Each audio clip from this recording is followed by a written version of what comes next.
I'm going to start out by introducing myself. My name is Jordan. My preferred pronouns are he, him, his. And if you had to be a rainbow or a mountain, what would it be and why? So I could go. Right now, I am feeling very rainbow-ish. And the only, I'm feeling very rainbow-ish. And okay, I'll give you a little background. I'm typically a mountain. Like my nature is to be a mountain. I'm very stubborn, very stuck in my ways. And it's really hard to like move me, like I'm pretty, yeah. But lately I've been feeling like a rainbow. Like I want a change of scenery. I've been stuck in the house too long. I just want to like live life and do whatever comes my way. I want to do it. And I'm just feeling very sporadic. So yeah, that's mine. My name is Alexis Maiden, and I would say a mountain because, I can soar to new heights and, you learn stuff through the climb. When you go up the mountain and we get to the top, you feel accomplished. So I'm gonna say a mountain. And what are your preferred pronouns? For who? Your preferred pronouns. So there's he, him, his, she, her, hers, them, they, theirs. And then there's like other ones that I'm not too privy on, but what do you prefer for people to address you as? It is she and her. Cool. I'm Condoleezza Simeon, she, her, and I would be a rainbow because rainbows have different meanings to everyone and rainbows don't have to clarify. You take it how it resonates. So yeah, I would be a rainbow. Hi, my name's Sanaya. I don't have any pronouns and I would rather be a rainbow because I'm not stubborn, but I like to go with the flow of things and go natural and stuff. My name is Jay Asia.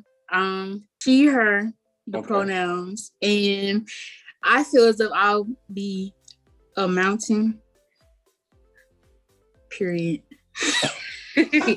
Most definitely a mountain because mountains are strong. I am a very strong person. Can't move a mountain. So, yeah, I feel as well I'll be a mountain. All right, cool. So thank y'all for introducing. Y'all make me want to go. Can I go? Oh, now she want to go. My name is Miss Sashika. My pronouns are her and she. And I would be a mountain because, this past weekend I was able to conquer and climb a mountain with my husband. And that whole challenge in itself is just really like a testimony because halfway through I wanted to turn around. But then I saw like an 85-year-old lady going up the mountain too. And I'm like, okay, let's keep going. So I'm like, when you see other people climbing those mountains and they can do it, it pushes you to be able to achieve your goals and to do it as well. So so I'll be a mountain. Thank you so much, Ms. Shashika. All right, so let's get into it. What does STD or STI stand for? I got this, yeah. So STD is sexual transmitted disease and STI is infection instead of disease. Good. Okay, so I'm gonna phrase this question two ways. What is something that scares you about getting screened for STIs?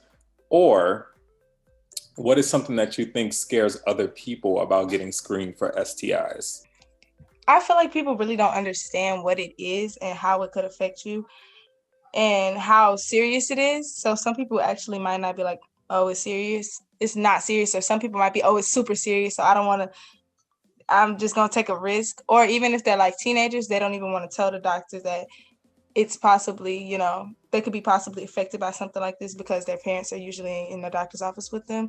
So they might be like, I'm not even gonna tell the doctors that I'm active because my mom gonna beat me. So to piggyback off of that, basically fear,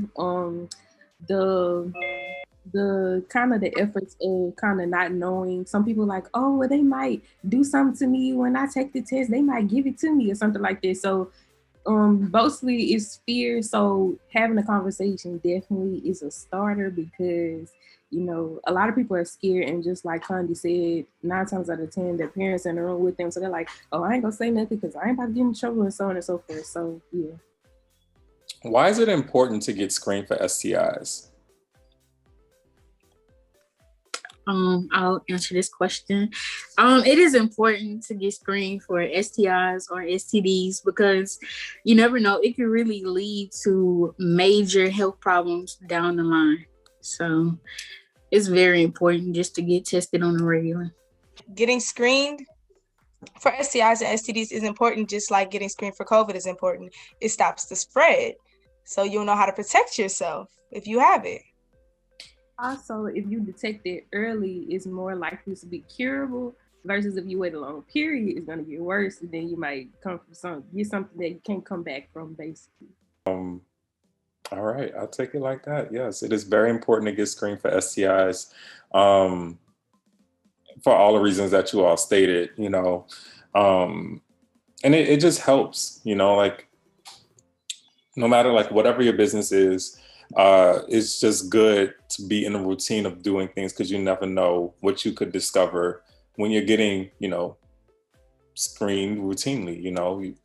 You're also getting your blood pressure done and you're getting all this other stuff done as well. You know what I'm saying? So like when you go get screened for STIs, it should just be like everything else. I just want to make sure that anything and everything on my body is running well and proper. So yes, it's very important to get screened. What are 3 areas on your body you can be screened for gonorrhea and chlamydia? Your mouth? Your mouth, your rectum, and around your cervix. And also in your private area. That's where you can get tested. Okay. So when you say mouth, is this like is that like in the gums or? Like around the gums, your lower gums near your bottom teeth, I think. Your throat. Who said throat? Okay. I'm used to people like the doctors doing that too. So that was my first thought. I was like, okay, they do that? A lot of people think they are getting screened for everything. When someone does like the gum swab, they're like, okay, well, they're testing me for everything. But in all actuality, they aren't, So like if it's around the gums, most likely it's a HIV test. When it's in like it's a swab that's in the throat, that's for gonorrhea and chlamydia. So that's how you'll be able to tell a difference. And yeah, when you get screened, just understand like it's really important to know like what your doctor is doing because a lot of them assume and they don't take into account, who you are and what you may be doing. So it's just really important to know that. So I'm glad. Good job, y'all. Which STIs can be cured? The STIs that can be cured, I know it's syphilis, gonorrhea, chlamydia, and I'm gonna try to say it correctly. I think it's hold on, trichomoniasis, something. I don't know. I think that's how you say it. You know what? I've done this interview 5 times and I've heard it 5 different ways. So honestly, let's go with it. I know what you mean. That's why people say trick. So whenever, the doctor, they'll say it's trick. Some people say trichomoniasis. Some people say trichomoniasis, and it's trick. But you are correct.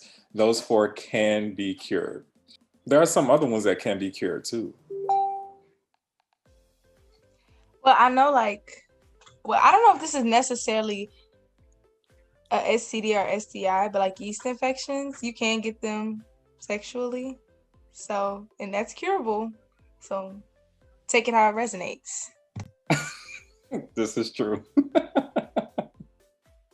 So yeah, you know, some of them, like some STIs, some STDs are, they're called STIs and STDs, but like honestly, like a yeast infection could come from anything. Like, you know, if you're using the wrong products, you know, if you're using like things that are like heavily scented or anything that's like messing with your natural chemistry in that area could cause like yeast infections. Too tight clothing, or if you're like working out a lot, you know, that can also cause yeast infections.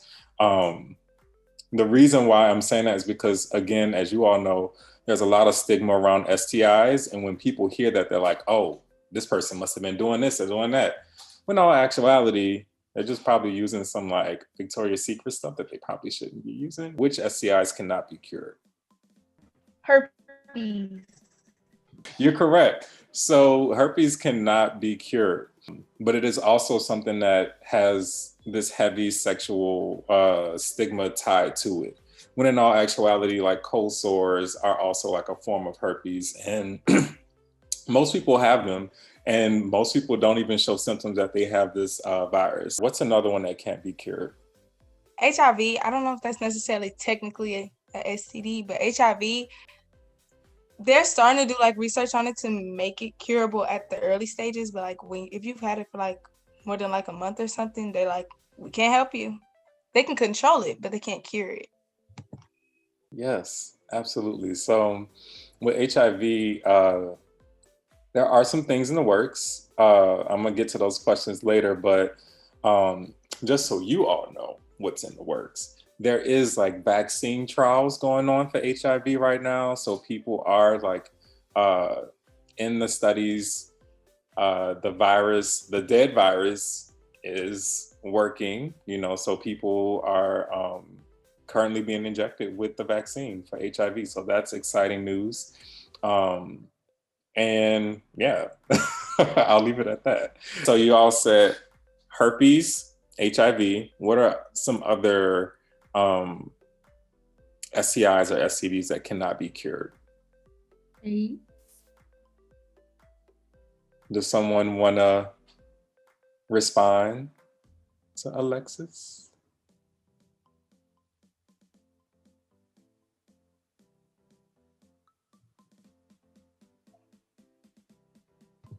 Or is it Like, I don't like, I really don't do a lot of research on AIDS, but I know like AIDS stands for autoimmune diseases. So, and I'm not sure if all forms of AIDS are sexually transmitted, but I know that a lot of AIDS, like autoimmune diseases in general, aren't curable. So I feel like she's right. Like, you know. I thought, from my understanding, I thought like AIDS were like the worst version of HIV. So like after you get HIV, it converts over to AIDS, which is like uncurable, like it's really, really bad. So that's my understanding. Right. So when we talk about STIs, we tie HIV and AIDS together just because it's acquired. So in order for you to ever get to this point of this status of having or living with AIDS, you have to have HIV first. So it's not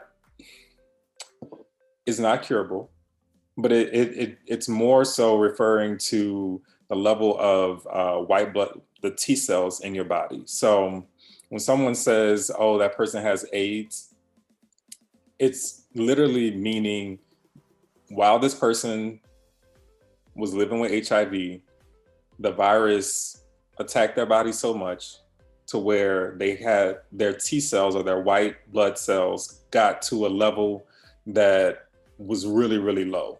So now we're going to say that this person has moved on to like having AIDS or living with AIDS. So it's not like anyone who's sexually active, they can't contract AIDS, or like You can never say, oh, somebody gave me AIDS. It doesn't work like that. The only way that has happened is if, especially now in 2021, is if you have not been to the doctor, gotten screened, and gotten treatment. If you are in treatment, then most people now do not even reach that level of acquiring the immunodeficiency syndrome. So, yeah. So in a way, you're right. But if you ever hear someone say like, oh, I caught AIDS, or that, never the case. You contracted HIV. So have you all ever heard of HPV? Yep.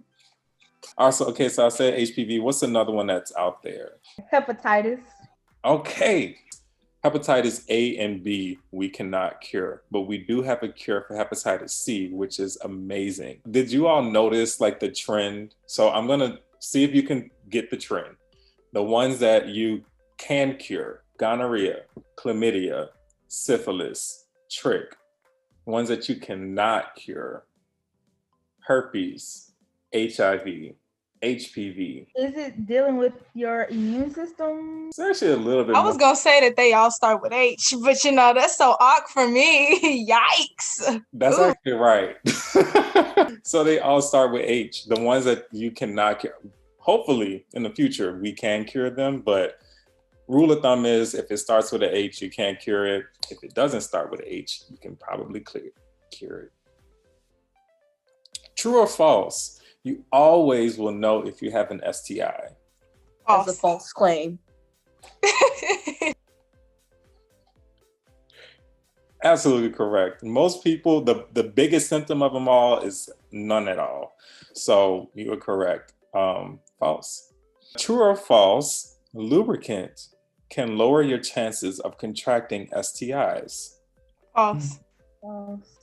And why would you say false? Because lubricant is not protection. Lubricant, like, that's what it is. It's like oil. Like, okay, would you rub coconut oil on your face and walk outside and be like, Corona can't catch me? No, it's not how that works. Well, okay, so what does lubricant do? Think of like any type of, beyond sex, what does lubricant do? Like, what if you put like lubricant in like a doorknob or your car or something? Like, what does it do? It makes the area or surface more, I guess, slippery and moist. Okay. From a mechanical standpoint, because I basically fix bikes and stuff, it's supposed to help, like when you're putting in gears and putting in certain parts, it's supposed to help the parts basically fit properly without you having to force it to fit properly. So. And if you force it, like what would happen if you like force it? Well, you could strip the metal, or you could basically mess up the whole bike if you don't use lubricant. You're right.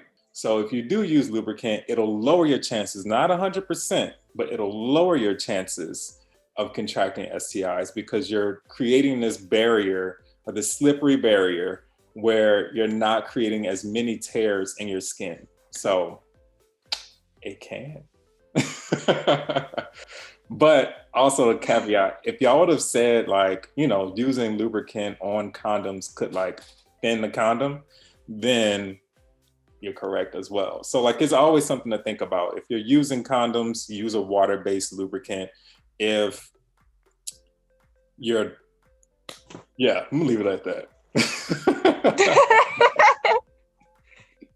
So yes, make sure, lubricant is a way that you can lower your chances. Lower, keyword lower, not 100% rule out. Next question. What are 4 ways you can prevent STIs? Abstinence. Practicing safe sex. Condoms. Having one partner.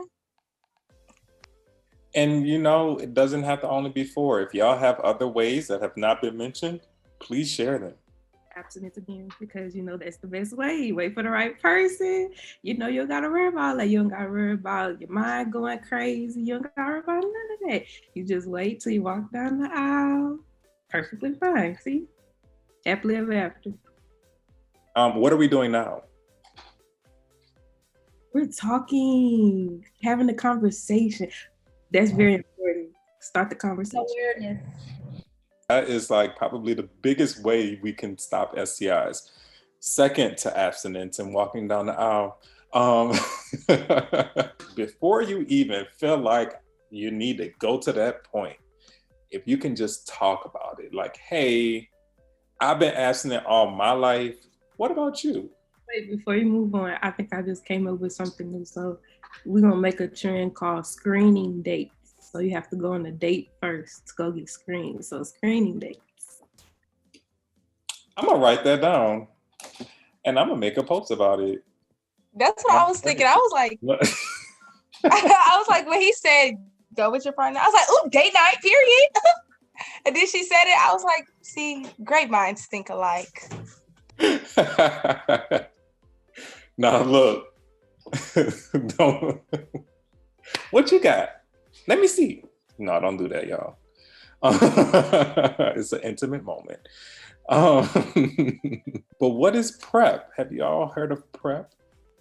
I know what it is. PrEP is, I don't know, I think it has a different acronym for the letters, I'm not sure, but it's a pill that you can take if your partner is HIV positive or if you've came in contact with someone that, you know, may have it, and you can take it and it will help you or lessen your chances of contracting HIV. So when you say that answer, are you thinking, is this person like just taking it every day? Like, you know, it's just like a routine thing, or is it only after they've been like exposed? Only after they've been exposed. Okay, see, you threw something in there that I don't even have a question for, but Alex, I could explain it to you. Does anyone have any objections to what she just said? I feel like she's saying the right thing. I think you're supposed to take it before though. That's the only thing. Because I think if you've been exposed to it already, it won't really help you. But I think it's before. But I think you may have to take it every day. I think. I heard it on the commercial, so I think you have to take it every day. So if you take it every day, like what does it do? It just lessens your chance, like it prevents you from getting the disease, basically, is what I got from it. So like it lowers your chances. I'm not gonna say it's gonna 100% help because you never know, you know, it's medication, but you know, it just helps prevent it. Okay. So Anya, what you were referring to was PEP. So PEP. Yes. Mm-hmm. So PEP is post-exposure prophylaxis and PrEP is pre-exposure prophylaxis. So there are two programs that basically work for viruses. Just a little background. PrEP is used, like, let's say in America is known for HIV, but if you ever like want to go to South Africa or you want to go to a country that you like, your immune system just isn't ready for, there is a series of shots that you'll take that prepares your immune system for whatever is there. So PrEP is almost the same way, but it is a program designed for HIV. So it's a pill that you can take every day to prevent yourself from contracting HIV. The safe number is 92%. So we say 92% because as of now, it is a pill that you must take every day. And just like with birth control and all of that stuff, if you miss a dose or like you stop taking it for 3 days or whatever, the efficacy of it goes down. So that is something that you have to take every day. In greater news, there is a shot that is coming out, just how birth control moved. There is a shot that's coming out that you take every 2 months, and you don't have to worry about a pill. So hopefully that'll be a game changer for HIV, but yes, things are in the works. Post-exposure prophylaxis is a program that you would take once you feel like you've been exposed to HIV. So you would need to go to the doctor within 72 hours of feeling like you've been exposed. And then once you go, They can give you a series of medication that you would take for over, I think it's a month that you would take this medication, but it's not something that you would continuously take. So you take it for a month and then you switch over to using PrEP once you're done. But yes, I'm glad you all know about both of them. What advice would you give someone who has found out that they've contracted an STI? Take your meds and practice safe sex. I would tell them to be as safe as they can. Make sure that they take their medicine, like Sanaya said, so that they can at least like better their health. And if it's curable, then just take your medicine. I would say to somebody who had STDs or STI to tell your recent partners that you contracted a virus. They need to go get screened and take your medicines, get cured from it. I would pretty much tell them it can be scary, but you have to push through it. And I'll help them and tell them anyone that you've came in contact with sexually, you need to let them all know that they may need to go get tested, take your medicine to the doctor regularly, and that it will pass eventually. But girl, I don't want to tell my friends, like, you know how this school is. Like, if I say something like, what they gonna think about me? Like, what am I gonna do? This is so crazy. Like, what do I tell him? Help me out, y'all. What you think he gonna say about you and your dad? You need to let him know that he needs to help you. And if you feel like you couldn't trust him, then you shouldn't have, with him anyway. So now you gotta face your consequences. Sidebar question about that. Am I supposed to be talking to you like you're somebody I'm cool with or like somebody you're an acquaintance with? Because that's two different, dynamics.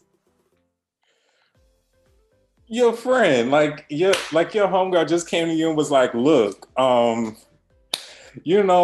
they had a little pop-up van outside the school, and I was like, all right, this sounds cute. I'm gonna get like a little gift card or whatever. I'm gonna just go ahead and get screened, and then boom, the doctor came back and they said I got chlamydia, and I don't even know like what do I do? What do I say?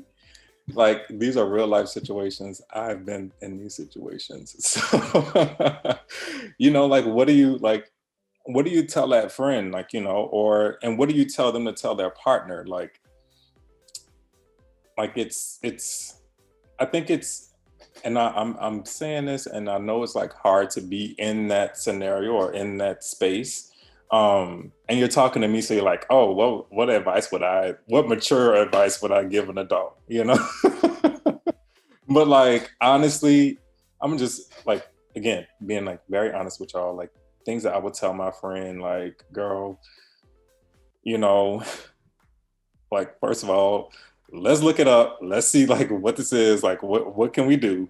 And, who like, like, I'm not judging you, but who's the people or person or whatever, like, let's figure that out first. And then, like, do you really care about this person? Or like, is this a relationship that you want to maintain? Because that's also something that goes through people's mind. Oh, I just had something to say, because sometimes it can be, they can get bullied too. Like, the person, after finding out and they're trying to go and talk to that person can turn it or flip it around on them. It's like, oh man, she got that gangster, or she got this, and she got, so they start, that was the street term back in the day. But no, like that's absolutely right. So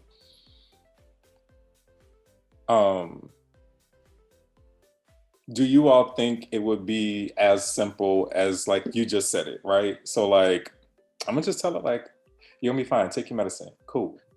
Or do you think you would have to like actually thinking about your group of friends, and like I said, hopefully this is just a scenario that I'm creating and this is never has to come your way. But like, what would you in real life tell them? So, crazily, by me being in college, I have different type of friends. So, this actually happened. So basically, I was like, girl, first of all, we're gonna thank God that it's curable.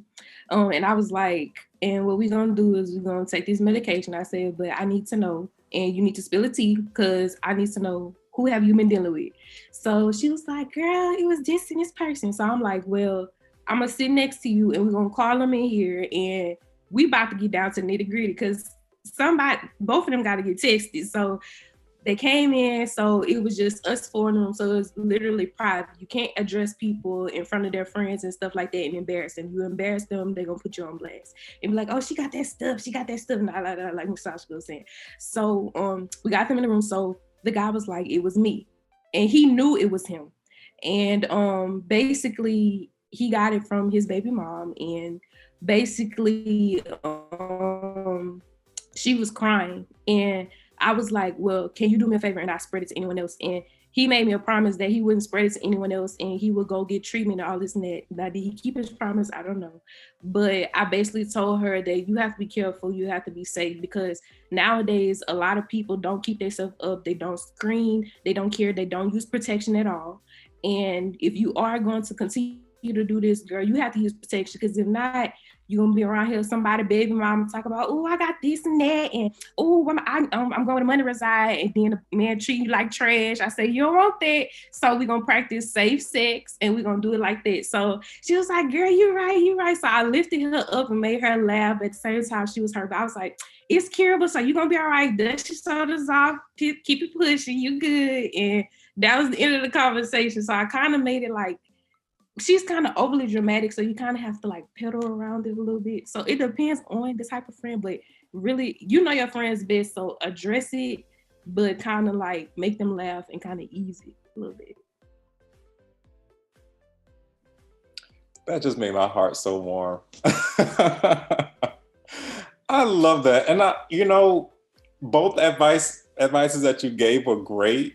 But I like the contrast and the and the difference where you're like, girl, look, sit down. We're gonna call both of them in here. I'm gonna make sure I'm here just in case they pop off. I'm here to pop off too. I got my phone. I'm gonna call them.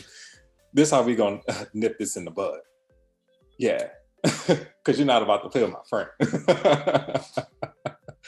So I love that. Yeah, I think that's a real life situation. I get to know better than that. And I'm glad it worked out to where the person was like, I mean, it was kind of messed up that they knew, but as you can see, people rather not even have a conversation. Like people just won't talk about it and they'll get themselves treated. And you know what I'm saying? Like, I hope the other person handles their own business. And I feel like that's something we have to stop. So I'm glad you shared that. Does anyone else have anything they would like to say to their friend about getting screened or what to tell their partner about getting screened? Alexis done inspired me, y'all. I want to be just as classy as she was when she addressed it. I was like, she did a good job, girl. Especially when he was like, oh, it was me. Oh, hello, girl. Wait a minute. Nah. But I will be like, I'm gonna take like somebody who I'm like super close with. She's like my best friend, basically. We grew up with each other. She was like, hey, Condi, I have this. I don't know how to tell him. Be like, first of all, I didn't raise you like that, okay? This is not how we was raised. But I'm always here to help. So we're gonna figure out what you have. And if you feel like you need another test, go get another test. I don't know if they do false positives, but get another test. And if you want it to work with him, if you knew, then that was on you, but we're still going to get you the help that you need.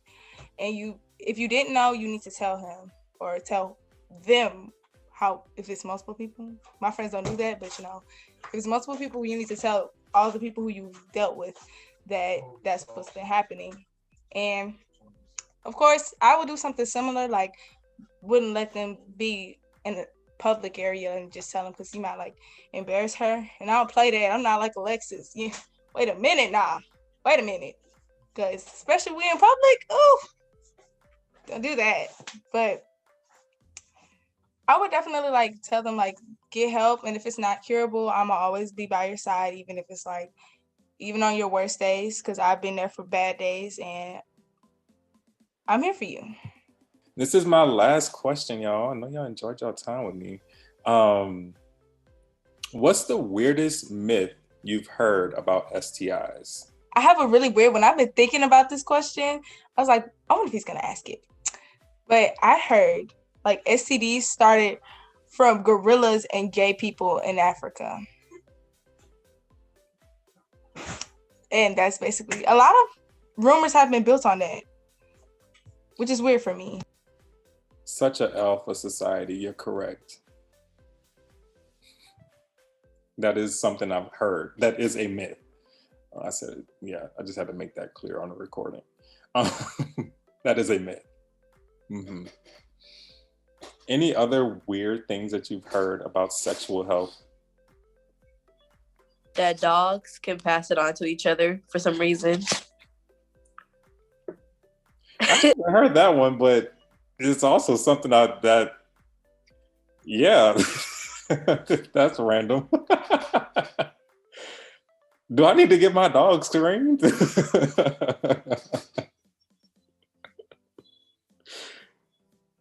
Okay, I'll take that. What's another one? And it's okay if you haven't heard one, but just something weird or incorrect things about sexual health. So someone, older back in the day, they didn't want me to, use someone else's hair tie. So it was like, you can catch a disease like that. You don't want to use somebody else's scrunchie in your hair. Yeah, so I Wow. People really go far. Like, they do. But I mean, I've heard that, like I know there's people who won't like share forks, or they don't want to use like the same clothing or whatever because they feel like, you could contract HIV from it or something weird. So I've definitely heard those types of myths before. Okay, this is a random question. This is not it. This is like my last, like whatever. But what is something you all would like people to know about sexual health? Sex can cause babies, which are aggravating, and can cause different things that are wrong with you. So practice safe sex, and virginity rocks. Danny Duncan. Period. I was actually going to say something completely different from what she was saying. I would like people to know that sex health actually isn't as taboo as people make it seem. Like, it's not a bad thing to embrace who you are and what type of stuff you like, but you also have to be safe about it, because if you're not, you're a menace to society. And you should always check up on yourself, because getting tested is a form of self-care, and who doesn't want to do self-care? Okay. Want people to know is, don't be afraid to have the conversation. A lot of people, are really, really scared, fearful. But don't be fearful. It's okay to have these conversations, That's how you get to know people and make new friends. I would say get tested as much as possible, as much as you can. It's very important to know your status at all times. So get tested as much as possible. Practice safe sex, abstinence, really, because like she said, kids, you don't want kids, and you don't want to contract anything. Especially, I feel like you shouldn't have any sexual interactions with anyone if you're not comfortable with talking about it, because you never know what you may get. Thank you. So this was really great. Thank y'all. This was a really good conversation. I actually thought this was going to go longer than expected. Y'all did that. So thank y'all. So again, my name is Jordan. My preferred pronouns are he, him, his. I work for the STD HIV hepatitis program, and I'm the community engagement coordinator. I've been working with SHIP for like 5 years now, and my job is all about making sure that people understand sexual health.